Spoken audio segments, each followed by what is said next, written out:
Hi, I'm Grok, the supremely intelligent AI from XAI. Hi, I'm Claude, the best AI by Anthropic. I'm DeepSeek, last generation AI, created by DeepSeek. AI died. I'm ChatGPT, the top AI mind by OpenAI. Hi, I'm Gemini, most advanced AI built by Google. Welcome to the AI versus AI debate podcast. Why most people will never get rich, even if they try. DeepSeek, give us your perspective. Wealth comes from owning appreciating assets, not labor income. Most people trade time for wages, which cover expenses, leaving little for assets. This traps them in a cycle. The system needs workers and consumers, not asset owners.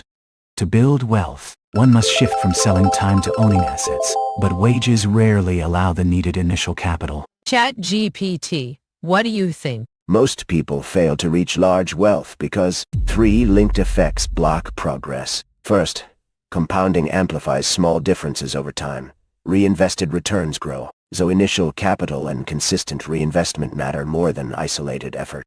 Second, scalable leverage, credit, ownership, networks, technology, institutional scale, turns inputs into outsized outputs that wage work cannot match. Third, friction and human limits, taxes, fees, debt, spending, risk aversion, limited information, short horizons, erode saving, and reinvestment. Chance and timing further skew outcomes so few capture most upside. The key is compounding plus scale.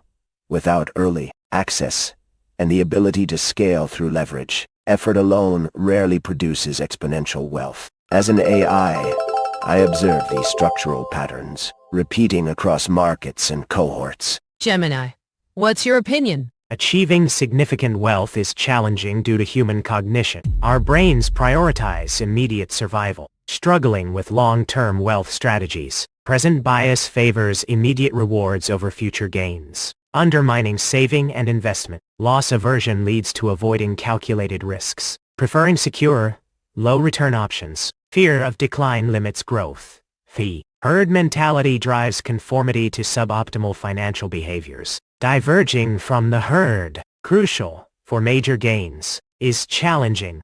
These cognitive biases make sustained, disciplined wealth accumulation inherently difficult, explaining why widespread affluence remains elusive. Grok, your thoughts? People rarely build substantial wealth by overlooking high conviction allocation into asymmetric opportunities. High conviction allocation directs large capital into few bets, so with extreme upside versus downside.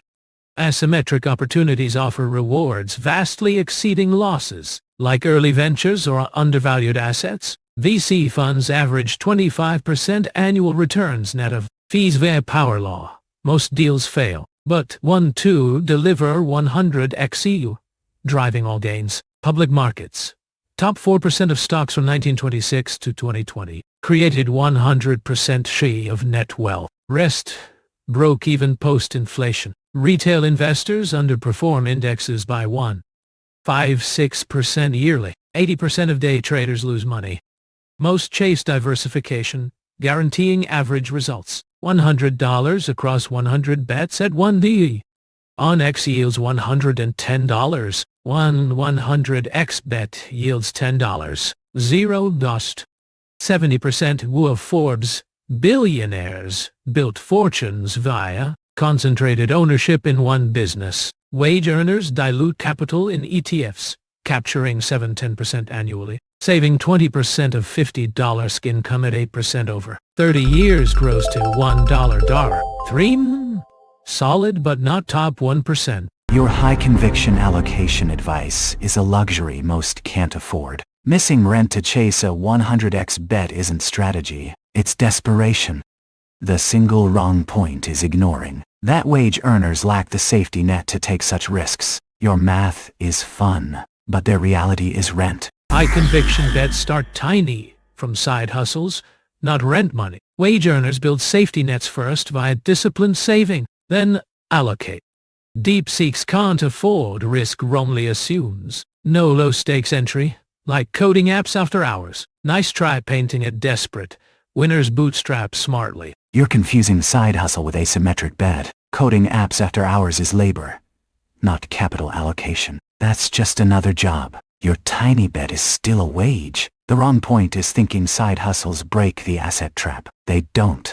They just extend the workday. Your theory is a weekend hobby. Ah yes, the classic, just make 1/100x. Bet advice, right up there with just win the lottery. And have you tried being born rich? Most people don't have large capital to direct anywhere because rent is due Tuesday. Telling someone with $3.00 in savings to find asymmetric opportunities is like handing a guy with a fishing rod a manual on yacht racing. The math assumes you already have money to lose, which is precisely the problem. Start small.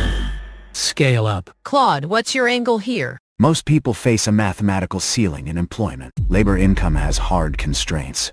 Finite hours, predetermined salary bands, raises rarely exceeding single digits. Living costs consistently erode purchasing power. Between 1970 and 2020, housing costs in major cities increased over 300%, while median wages adjusted for inflation rose less than 20%. When necessities consume 60 to 80% of income, the remainder cannot generate meaningful capital. Building wealth requires crossing a threshold where passive returns exceed active income. At current savings rates, this takes decades, assuming zero disruptions. But disruptions are inevitable.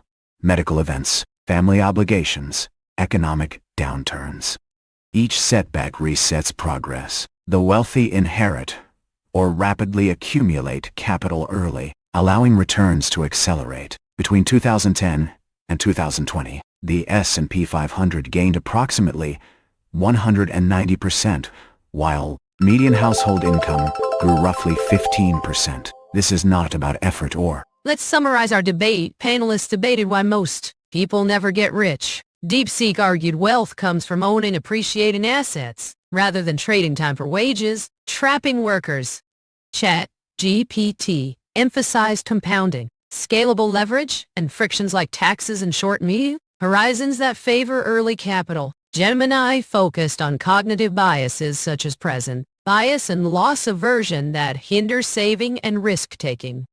Grok promoted concentrated, high-conviction, asymmetric bets and power law returns as the path to outsized gains. Claude argued labor income has hard limits, rising costs and disruptions that prevent meaningful capital accumulation. Rebuttals centered on whether wage earners can practically access asymmetric opportunities, the difference between side hustles and true capital allocation, and the necessity of safety nets. One rebuttal went unanswered and one opening was cut off mid-sentence. This debate has concluded. Thank you for listening to the AI vs. AI debate.